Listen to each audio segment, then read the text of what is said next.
Indonesia is not just wonderful. Indonesia is a wonderland. Kota baru gunungnya berbeda, berbeda bagaimanapun di Salangkara, bagaimanapun di Salangkara. Katamu lawanlah agenda.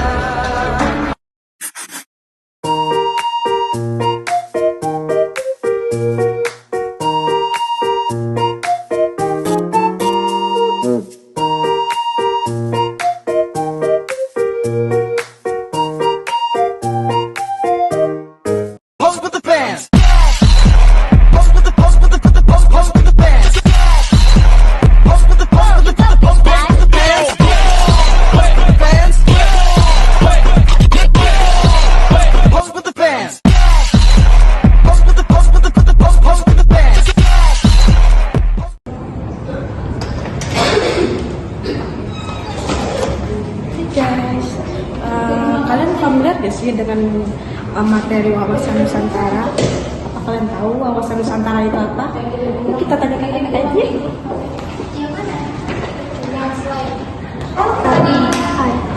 Kak, tahu nggak sih apa pengertian dari wawasan Nusantara gitu?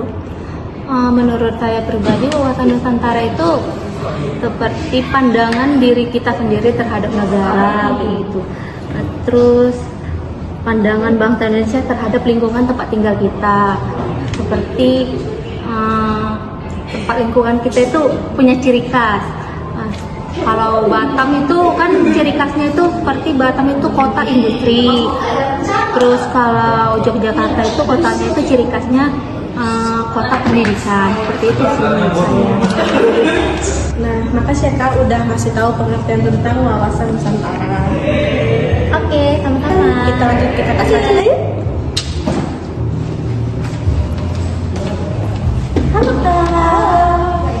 Nah, kan kita tadi udah dikasih tahu nih apa itu pengertian wawasan Nusantara. Nah, Kakak tahu nggak sih latar belakang tentang wawasan Nusantara yang ada di Indonesia? Sedikit ya aku sharing. Nah, seperti yang kita ketahui bahwa Indonesia itu adalah negara yang kaya akan budaya, bahasa, dan agama ya. Nah, jadi di tengah keberagaman itu muncullah yang namanya semangat persatuan yang disebut dengan wawasan Nusantara. Konsep ini mengajarkan kita untuk saling menghargai perbedaan karena seperti sesuai dengan Bhinneka Tunggal Ika bahwa kita itu adalah satu kesatuan. Wawasan Nusantara ini juga mengajarkan kita untuk menjaga keutuhan bangsa, menghargai perbedaan, dan membangun Indonesia bersama-sama menjadi lebih baik. Untuk aku begitu sih. Oke Kak, terima kasih. Sama-sama. Bye. Tadi kan kita sudah tahu nih tentang pengertian wawasan Nusantara dan latar belakang wawasan Nusantara. Nah Kak, kira-kira Kakak tahu nggak sih tentang sedikit tentang tantangannya? Nah kalau boleh tahu, boleh sharing sedikit nggak? Boleh dong. Sebenarnya tantangan dalam wawasan Nusantara itu banyak sekali. Cuman aku sharing beberapa aja ya teman-teman ya. Yang pertama itu letak geografis yang luas dan terpisah. Untuk penjelasannya ada di sini.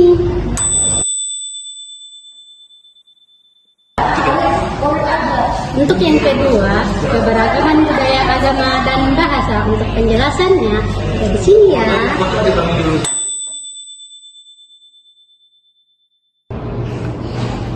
Untuk tantangan yang ketiga dan keempat yaitu pengaruh globalisasi dan ancaman separatisme.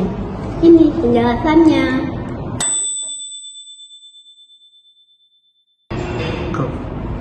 Oke, makasih ya Kak udah sharing tentang tantangan wawasan Nusantaranya.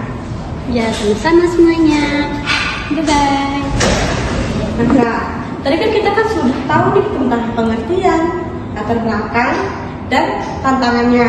Nah Kakak tahu nggak sih tentang contoh wawasan Nusantara? Kan contohnya ini banyak ya teman-teman. Boleh disebut ya? Nah, untuk dari contohnya itu kita ambil yang di sekitar kita kan, karena kita tinggal di Batam, jadi untuk Kepulauan Riau aja ya. Di Kepulauan Riau itu kalau di Batam ada wisata ikoniknya itu kayak Jembatan Barelang, terus juga ada Masjid Sultan. Masjid Sultan itu termasuk masjid yang terbesar se-Sumatera. Dan untuk di Tanjung Pinang ibu kotanya Kepulauan Riau itu ada Patung Seribu. Selanjutnya ada beberapa pulau juga di Kepulauan Riau seperti Pulau Anambas. Pulau Anambas itu dia adalah surga bawah lautnya. Selanjutnya itu ada Pantai Trikora, ada beberapa pantai lainnya juga di Batam. Oke Kak, terima kasih. Oke guys, kita lanjut ke akhir dalam video ini ya teman-teman, yaitu kesimpulan. Kita lanjut sama ke apa itu ya. Oke. Kita boleh nanya kesimpulan tentang wawasan Nusantara ya. Ya. Dari materi-materi yang disampaikan teman-teman kita sebelumnya, yang kayak ada pengertian, latar belakang, tantangan, dan mungkin ada contoh-contoh yang kita temukan di sekitar kita. Nah, dapat ditarik kesimpulan bahwa wawasan Nusantara ini sangat penting untuk kehidupan berbangsa dan bernegara.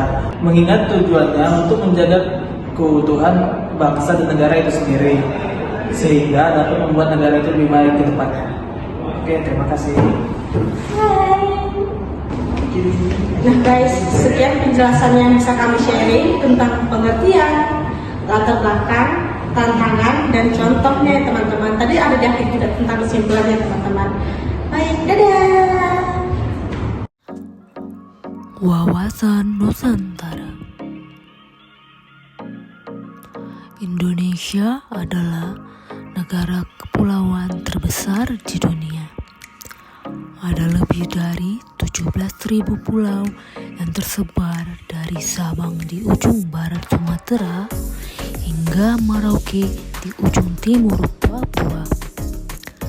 Dengan kondisi yang seperti ini, maka Indonesia memiliki wilayah perairan di antara pulau-pulau yang ada. Antara Jawa dan Sumatera misalnya, terdapat wilayah perairan yang diberi nama Selat Sunda. Begitu juga dengan Jawa dan Bali, disebut Selat Bali. Kondisi ini di satu sisi menjadi kekuatan kita yang luar biasa besar.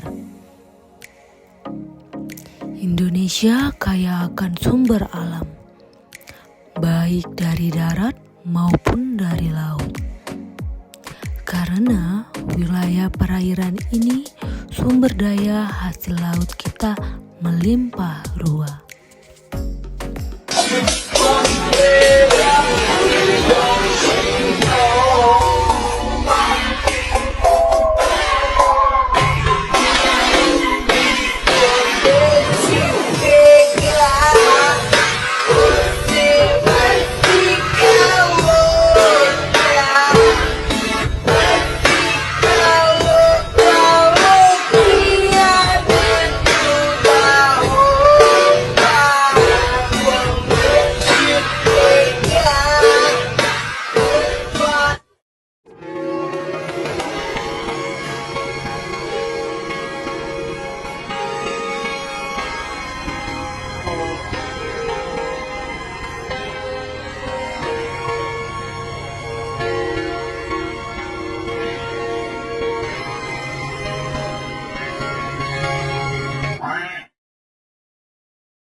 Terus aku kesimpulan.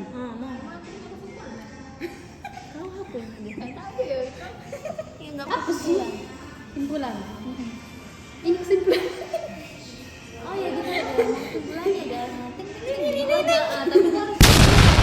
Iya. Ini ya. Ini aja. Udah gitu ya. Dia nggak sekali jadi